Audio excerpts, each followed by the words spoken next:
Percayakah Anda di dalam jantung manusia ada titik kecil yang disebut sebagai suara Tuhan? Menurut Dr. Aisyah Dahlan, di jantung manusia, tepatnya di bagian foyer kanan, ada sebuah titik kecil yang sangat istimewa. Titik ini adalah pusat di mana manusia mendapatkan arahan dan petunjuk, biasa disebut juga kolbu. Bahkan Imam Al-Ghazali pada tahun 1110 sudah menjelaskan bahwa titik ini adalah tempat di mana manusia menerima suara dari Allah. Apa artinya? Inilah jalur Allah menyampaikan petunjuk melalui perasaan kita. Fakta ilmiah mendukung. Penelitian pada tahun 2021 menemukan bahwa titik kecil ini memiliki 40.000 koneksi saraf yang langsung terhubung dengan miliaran neuron di otak. Para ahli bahkan menyebut bahwa jantung memiliki otaknya sendiri. Lebih menarik lagi, sejak manusia masih dalam kandungan, titik ini telah menyimpan rekaman ilahi tentang apa yang Allah kehendaki dalam hidup kita. Tapi masalahnya, kolbu ini seringkali mati rasa jika kita jauh dari Allah. Kenapa kolbu bisa tertutup? Karena dosa, lupa berzikir, atau mengikuti hal-hal yang menjauhkan kita dari Sang Pencipta. Kalau kolbu tertutup, sulit bagi kita menerima petunjuknya.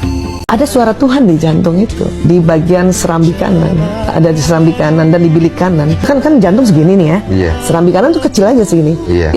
Itu lokasinya kecil sekali.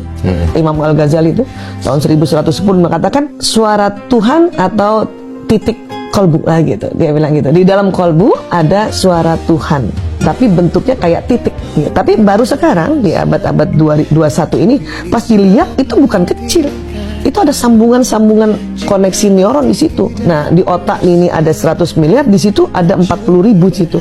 Jadi kata ahli-ahli, jantung punya otak sendiri yang punya rekaman sejak dia dalam rahim apa yang Tuhan mau terhadap kehidupannya. Cuman sering nggak nyala karena kita tidak mempertebal. Caranya mempertebal ya belajar agama. Dengan belajar agama dia mempertebal suara Tuhan itu. Kadang suara Tuhan yang sudah tersambung tapi tipis, dia tertutupi dengan ajaran-ajaran lain. Tahu gak? Kalau gak semua orang itu bisa ngomong dalam hati. Kamu pasti pernah ngobrol sama diri sendiri dalam hati. Ternyata gak semua orang bisa ngelakuin itu loh.